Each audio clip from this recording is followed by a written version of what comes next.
Si crees que las mujeres engañan solo por sexo, este video te va a incomodar.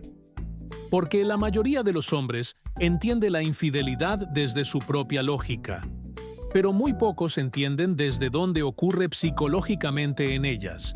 Y no empieza en una cama, ni en un mensaje, ni en una fiesta. Empieza mucho antes, en una emoción. La psicología lleva décadas estudiando esto, y el patrón se repite. Cuando ciertas necesidades internas no son percibidas como satisfechas, el cerebro comienza a justificar lo que antes parecía impensable. No es impulsividad, no es falta de valores, y tampoco es porque sí. Es un proceso silencioso, progresivo y peligrosamente racionalizado. En este video no vamos a atacar a nadie, ni a justificar el engaño. Vamos a entenderlo, porque cuando entiendes las causas reales, las psicológicas, dejas de sorprenderte y empiezas a ver señales que antes ignorabas. Causa psicológica número 1. Desconexión emocional progresiva. La primera razón, y la más común según la psicología clínica, no tiene nada que ver con deseo sexual. Tiene que ver con desconexión emocional. Cuando una mujer siente, de forma constante, que no es vista, escuchada o validada emocionalmente, su cerebro no lo interpreta como una mala etapa. Lo interpreta como una amenaza al vínculo. Y aquí pasa algo clave. El cerebro humano busca regulación emocional. Si esa regulación no ocurre dentro de la relación, empieza, muy lentamente, a buscarla fuera. No de forma consciente al principio, no con la idea de engañar, sino con pensamientos como: con esta persona me siento entendida, aquí puedo ser yo, aquí sí importa lo que digo. La ciencia llama a esto sustitución emocional progresiva, y es peligrosa porque parece inofensiva. No hay contacto físico, no hay intención sexual, solo conversación, conexión, atención. Pero a nivel neurológico, el cerebro ya empezó a asociar bienestar emocional con alguien que no es la pareja. Y cuando esa asociación se fortalece, el límite moral empieza a debilitarse. Ahora, ¿cómo se ve esta desconexión emocional en la vida real? No se ve como peleas constantes. Se ve como silencios, como respuestas cortas, como conversaciones que ya no profundizan. Ella cuenta algo importante y recibe una solución rápida en lugar de comprensión. Habla de cómo se siente y lo que escucha es: estás exagerando. Comparte un logro y la respuesta es neutra, automática, y por eso poco a poco su cerebro aprende algo peligroso. Aquí no vale la pena expresarme. Entonces es allí donde aparece alguien más. No necesariamente alguien atractivo. Solo es alguien que la escucha, que le pregunta, que la valida. Y ese alguien puede ser un compañero de trabajo, un amigo, alguien en redes. Al principio es inocente, mensajes normales, risas, conversaciones que fluyen.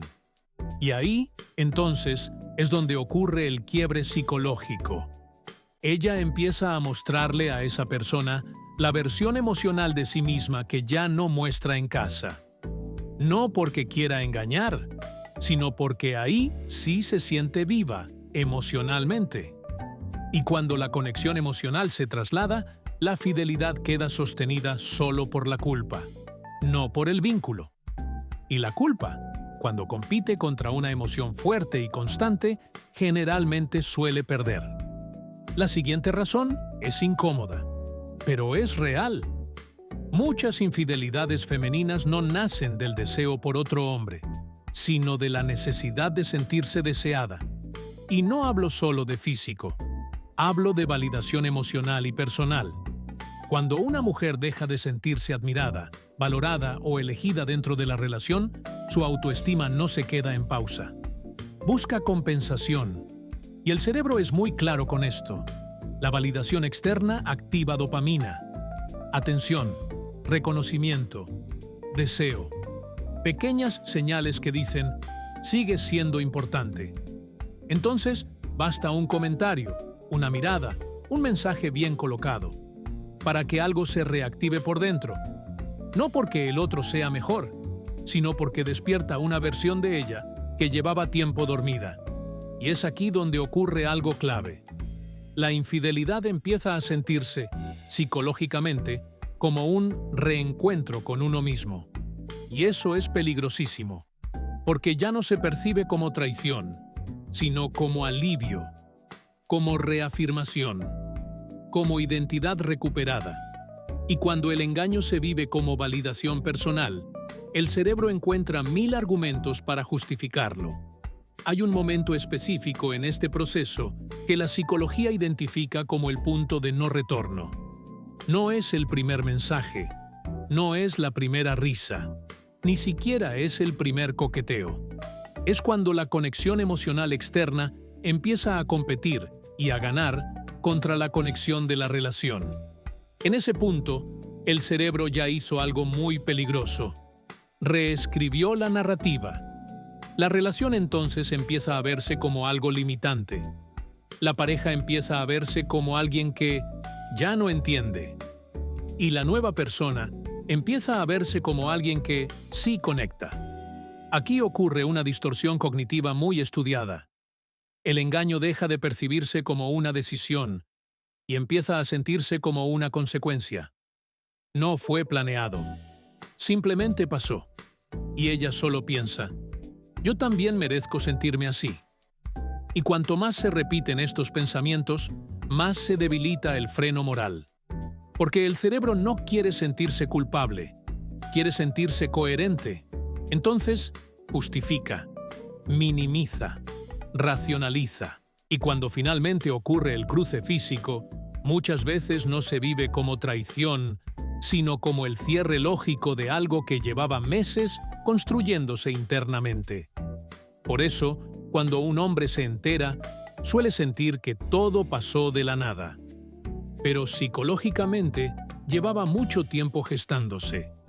Entender todo esto no es justificar una infidelidad, es dejar de verla como un acto aislado y empezar a verla como un proceso psicológico. Porque cuando entiendes el proceso, recuperas algo muy importante: claridad. La mayoría de los hombres pierde claridad porque analiza la infidelidad desde el final, desde el momento en que todo explota. Pero la psicología te dice algo distinto. Las señales aparecen mucho antes, cuando la conexión emocional se apaga, cuando la validación desaparece, cuando la conversación deja de ser un espacio seguro. Ahí no empieza el engaño, empieza la distancia. Y la distancia emocional sostenida casi nunca se queda sola. De manera, mi querido amigo, que este conocimiento no te va a servir para controlar, ni para vigilar, ni para vivir con miedo.